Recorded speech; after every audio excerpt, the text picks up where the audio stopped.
इस दुनिया में 3 तरह के लोग होते हैं।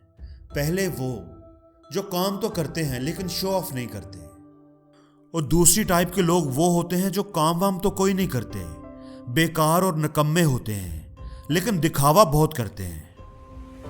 उनकी जेब में फूटी कौड़ी नहीं होती लेकिन शो ऑफ ऐसे करेंगे जैसे सारी दुनिया की दौलत उन्हीं के पास है। ऐसे लोगों का पोल जल्दी खुल जाता है।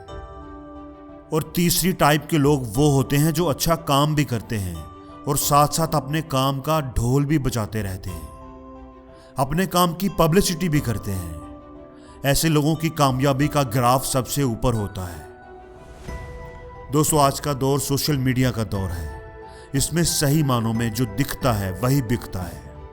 आप अगर काम तो अच्छा कर रहे हैं लेकिन अपने काम का चर्चा नहीं करते, अच्छी पब्लिसिटी नहीं करते, तो चांसेस हैं कि आप उन लोगों से पीछे रह जाएंगे जो काम में भी अपना जी जान लगाते हैं, जो खूब मेहनत करते हैं और फिर उसकी पब्लिसिटी भी खूब करते हैं। उन्हें मार्केटिंग भी करनी आती है।